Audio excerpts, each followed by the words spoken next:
ಶ್ರೀ ಗುರುಭ್ಯೋ ನಮಃ. ಲಕ್ಷ್ಮೀ ನರಸಿಂಹಾಯ ನಮಃ. ಆದಿತ್ಯಾದಿ ನವಗ್ರಹ ದೇವತಾಭ್ಯೋ ನಮಃ.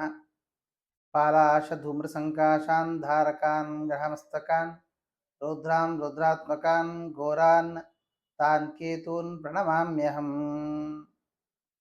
ನಾನು ಹಿಂದೆ ತಿಳಿಸಿದ ಹಾಗೆ ರಾಹುಕೇತುಗಳು ಛಾಯಾಗ್ರಹರಾದರೂ ನಾವು ಯಾವುದೋ ಒಂದು ಭಯಗ್ರಸ್ತರಾಗಿ ಅಥವಾ ಅನೇಕ ವಿಧದಲ್ಲಿ ಮಾಧ್ಯಮಗಳಲ್ಲಿಯೋ ಅಥವಾ ಬೇರೊಂದು ಕಡೆಯಲ್ಲಿಯೋ ಇನ್ನೊಬ್ಬರ ಬಾಯಿಯಲ್ಲಿಯೋ ಕೇಳಿ ತಿಳ್ಕೊಂಡು ಅದರಲ್ಲಿ ಹೆಚ್ಚಿನ ಮಟ್ಟದ ಒಂದು ಭಯಭೀತರಾಗುವಂತಹ ಸಾಧ್ಯತೆ, ಅದರ ಜೊತೆಗೆ ಕೇತುವಿನ ಬದಲಾವಣೆ, ಹಿಂದೆ ರಾಹು ಬದಲಾವಣೆ ಆದದ್ದರಿಂದ ಫಲಾಫಲಗಳನ್ನು ನಾವು ನೋಡಿದ್ದೇವೆ. ಈ ಕೇತು ಬದಲಾವಣೆ ಆದದ್ದರಿಂದ ಇಬ್ಬರು ಒಟ್ಟಿಗೆ ಬದಲಾವಣೆ ಆಗ್ತಾರೆ. ರಾಹು ಕೇತುಗಳು ಇಬ್ಬರು ಕೂಡ ಪರಸ್ಪರ 180 ಡಿಗ್ರಿಯಲ್ಲೇ ಇರ್ತಾರೆ.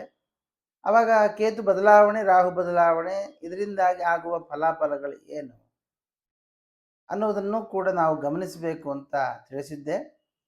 ಅದೇ ತರಹದಲ್ಲಿ ಹೇಗೆ ಶನಿವತ್ ರಾಹು ಅಂತ ನಾವು ಹಿಂದೆಯನ್ನು ತೆಗೆದುಕೊಂಡಿದ್ದೇವೋ ಅದೇ ತರಹದಲ್ಲಿ ಕುಜವತ್ ಕೇತು ಅಂತ ಹೇಳ್ತಾರೆ. ಅಂದರೆ ನವಗ್ರಹಗಳಲ್ಲಿ ನಾವು ಇವತ್ತಿನ ವಸ್ತುತಃ 7 ಗ್ರಹರು, ಇಬ್ಬರು ಛಾಯಾಗ್ರಹರು. ಆದರೆ ಛಾಯಾಗ್ರಹರಿಗೆ ಪ್ರತ್ಯೇಕವಾದ ಫಲಗಳನ್ನು ಉಲ್ಲೇಖ ಮಾಡೋದು ಬಹಳ ಕಡಿಮೆ.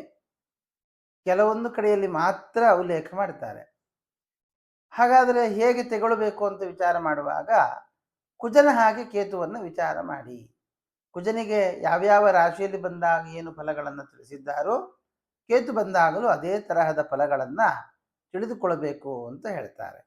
ಹಾಗಾದರೆ ಈಗ ಸಿಂಹರಾಶಿಗೆ ಕೇತುವಿನ ಪ್ರವೇಶ ಆದದ್ದರಿಂದ ಯಾವ್ಯಾವ ರಾಶಿಯವರಿಗೆ ಏನು ಫಲಾಫಲಗಳು ದೊರಕಲಿಕ್ಕಿದೆ, ಏನಾಗಬಹುದು, ಯಾವ ರಾಶಿಯವರಿಗೆ ಒಳ್ಳೆಯ ಫಲ, ಯಾವ ರಾಶಿಯವರಿಗೆ ಕೆಲಸದಲ್ಲಿ ತೊಂದರೆ ಇತ್ಯಾದಿಗಳ ವಿಷಯಗಳನ್ನು ಚಿಂತನೆ ಮಾಡೋಣ. ಪ್ರಧಾನವಾಗಿ ನಾನು ಹಿಂದೆ ಹೇಳಿದ ಹಾಗೆ ಆ ಸಿಂಹ ರಾಶಿಯಲ್ಲಿ ಬಂದಾಗ ಕುಜನಿಗೆ ಏನು ಫಲ ಹೇಳ್ತಾರೆ, ಜೊತೆಗೆ ಕೇತುವಿನ ಗೋಚಾರದ ಫಲವೇನು, ಎರಡನ್ನೂ ಮೇಳೈಸಿಕೊಂಡಾಗ ಸ್ಪಷ್ಟವಾದ ಫಲವನ್ನು ನಾವು ಚಿಂತನೆ ಮಾಡ್ಬೋದು. ಬೃಹಜ್ಜಾತಕಕಾರರು ಗ್ರಹ ರಾಶಿಶೀಲಾಧ್ಯಾಯದಲ್ಲಿ ನಿಸ್ವಕ್ಲೇಶಸಹೋ ಭಯೋ ವನಚರಃ ಸಿಂಹೇಲ್ಪದಾರಾತ್ಮಜಃ ಅನ್ನುವ ಫಲವನ್ನು ಹೇಳ್ತಾರೆ. ಅಂದರೆ ಕುಜನು ಸಿಂಹರಾಶಿಯಲ್ಲಿ ಬಂದಾಗ ಕ್ಲೇಶಸಹ, ಅಭಯ, ವನಚರ, ಅಲ್ಪದಾರಾತ್ಮಜಶ್ಚ ಅಂತ ಫಲವನ್ನು ಹೇಳ್ತಾರೆ.